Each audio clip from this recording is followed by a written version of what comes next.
Assalamualaikum warahmatullahi wabarakatuh. Ketemu lagi teman-teman.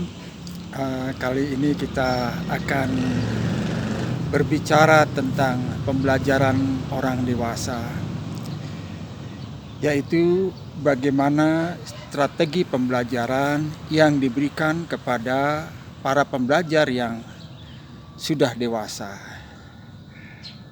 Teman-teman, saya ambil contoh tentang bagaimana mentransfer pengetahuan dan skill tentang nilai dan etika pekerjaan sosial.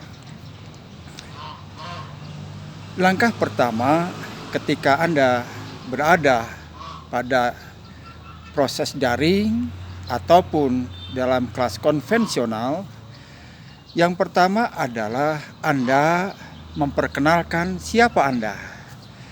Ya. Dan kalau perlu, Anda juga mengabsen kalau waktunya cukup. Gitu.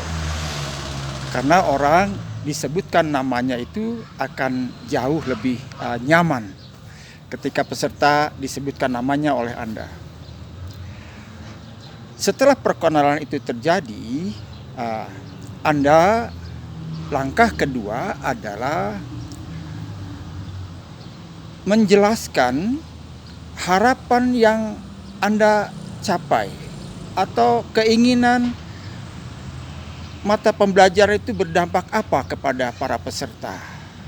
Tentu saja kalau ini mata ajarnya tentang nilai dan etika pekerjaan sosial, para peserta itu bukan hanya paham tentang nilai dan etika pekerjaan sosial, tetapi mereka akan berperilaku sesuai dengan kode etik pekerja sosial. Nah, setelah proses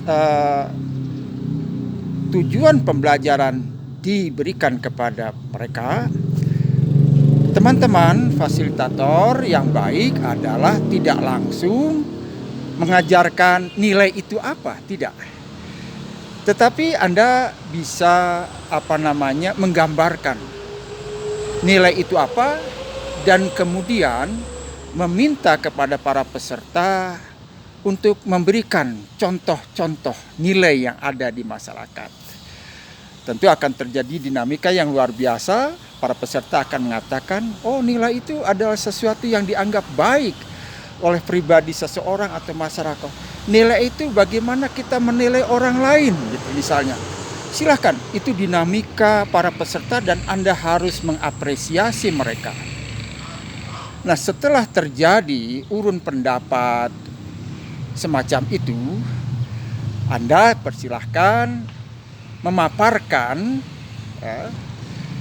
slide atau PowerPoint yang berisi tentang apa itu nilai dan etika. Kemudian setelah nilai dibahas dan kemudian para peserta itu mudah-mudahan paham bahwa nilai adalah sesuatu keyakinan yang dianggap baik atau benar oleh dirinya dan lingkungannya. Kemudian kita beranjak kepada etika. Etika itu adalah konsensus. Namun demikian, sekali lagi kita tidak perlu membahas etika secara theoretically. Cari dan gali etika-etika apakah yang Anda temukan atau peserta temukan di lapangan.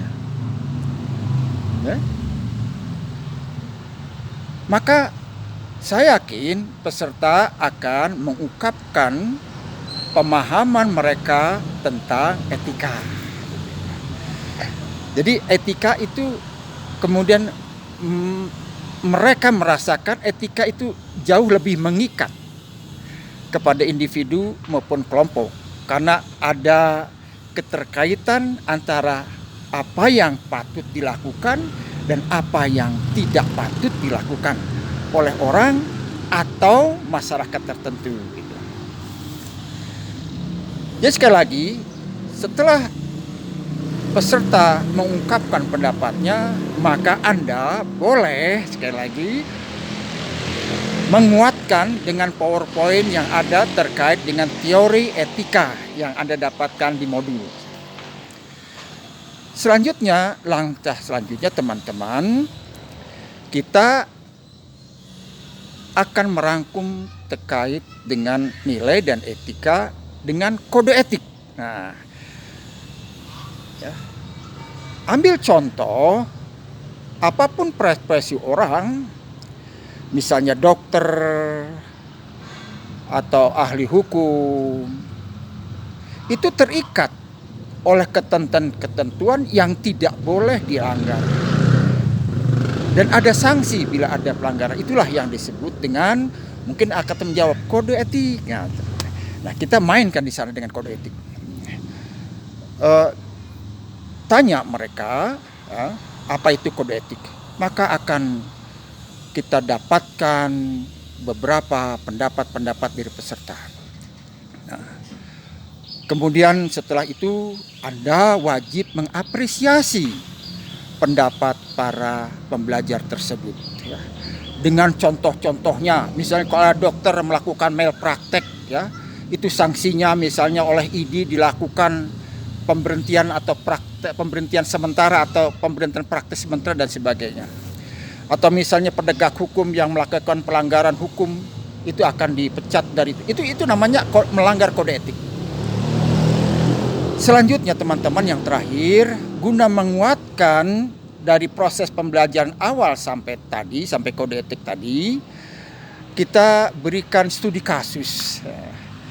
Kita berikan suatu kasus di mana para peserta akan bekerja secara kelompok. Dalam hal ini bisa jaga kalau 30 orang, bisa 3 kelompok.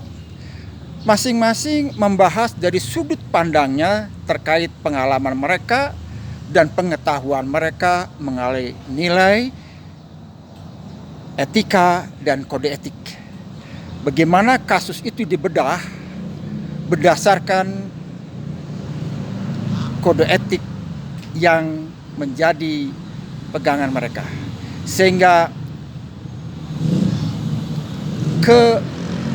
keprivasian klien atau kemandirian klien atau individualitas klien tidak terganggu. Itu yang akan kita lakukan dalam membahas studi kasus. Setelah mereka membahas dan masing-masing kelompok menyampaikan melalui juru bicaranya di depan kelas tentang bahasan studi kasus yang mereka kupas, jangan lupa teman-teman beri apresiasi. Bukan persoalan salah atau benar, tetapi Anda menghargai bahwa mereka sudah berani mengungkapkan apa yang ada dalam pikiran mereka. Orang dewasa senang dihargai. Orang dewasa tidak suka dihukum. Terima kasih. Assalamualaikum warahmatullahi wabarakatuh.